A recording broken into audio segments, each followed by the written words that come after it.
A data transmission travels exactly where intended until, in a fraction of a second, it's hijacked and rerouted to a hostile destination. Secure digital communication relies almost entirely on invisible translation tables operating silently behind the scenes. This conceptual topology maps how those tables function. They are the directories responsible for converting the abstract identifiers we use, like domain names and IP addresses, into exact physical routing destinations on the hardware. Modern attackers often avoid brute forcing heavily defended operating systems entirely. Instead, they opt to corrupt these underlying translation layers. By exploiting how networks translate addresses and parse commands, adversaries achieve full control over data flow and back-end extraction without firing a single brute force exploit. We are going to trace a network connection from the ground up, starting in a localized hardware environment and ascending to a back-end web application.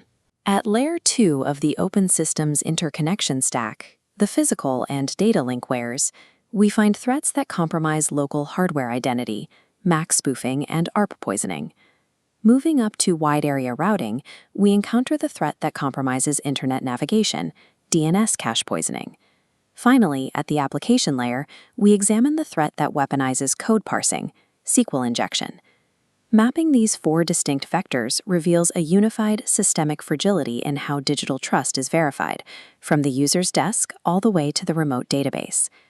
The exploitation begins at the foundation of the network stack, the local area network, or LAN. Every device here relies on a media access control address.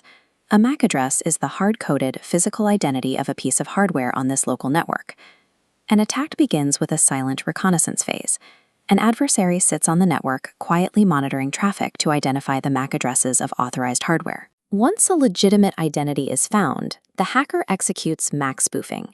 They intentionally configure their own system to broadcast that cloned, valid MAC address.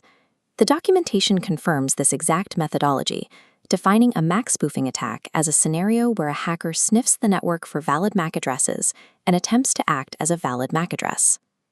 By perfectly mimicking the physical signature of an already trusted device, MAC spoofing seamlessly bypasses initial perimeter defenses.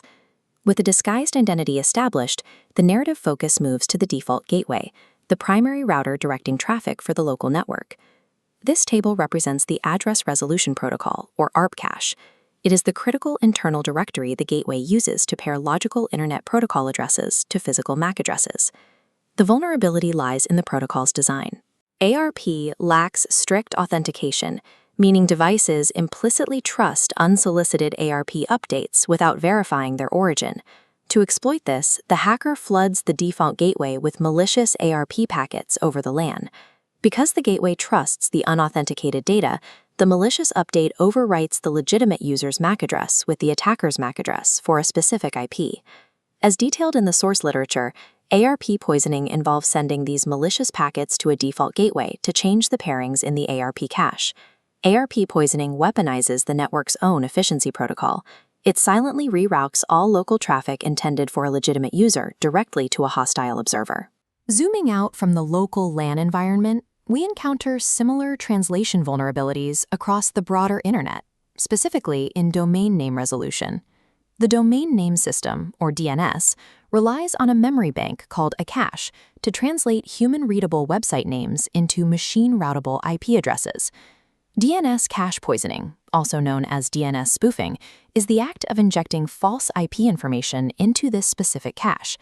The immediate effect is a silent redirection. When a legitimate user queries a website, the poisoned cache returns an incorrect, malicious IP response. This creates a counterintuitive reality. Network administrators look at their metrics and see a healthy system, while the user experiences a direct breach. The text notes that because the IT department is not seeing the same things that the user is, it is likely that the user's localized DNS cache has been poisoned and her session redirected. DNS spoofing isolates the victim in a localized, parallel internet, rendering standard network health checks on the administrative side completely useless. Transitioning past network routing, attackers target the back-end logic of web applications interacting directly with databases. SQL Injection utilizes front-end web forms to gain unauthorized access to underlying back-end databases. SQL stands for Structured Query Language, the standard language for managing database records. The specific vulnerability here is the application's failure to distinguish between user-provided data and executable code. The primary characteristics of this attack are the manipulation of specific syntax elements, namely semicolons and apostrophes. Looking at this raw SQL query, we can observe the precise mechanical function of the single quote in database architecture. The single quote acts as a limiter. It forces the system to prematurely terminate the current SQL string. Attackers use this break in the string to inject true conditions. This allows them to bypass authentication checks or command the database to pull unauthorized information. The source confirms that the single quote in SQL is a limiter that ends any current SQL string, allowing attackers to craft true conditions or true statements. SQL Injection does not hack the database engine directly.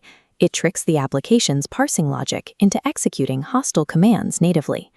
The localized ARP tables, the external DNS caches, and the application's SQL queries share a single conceptual weakness.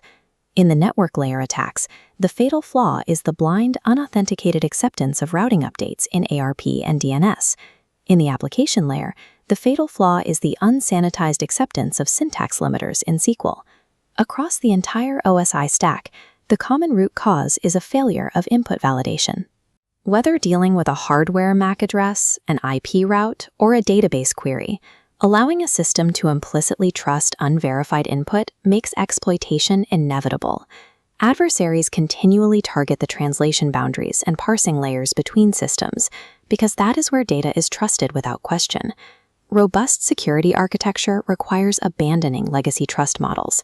The solution demands enforcing explicit cryptographic verification at every stage of the network stack, coupled with strict input sanitization at the application layer. Securing a modern digital architecture isn't about building higher perimeter walls. It requires interrogating the validity of every single piece of data requesting a translation.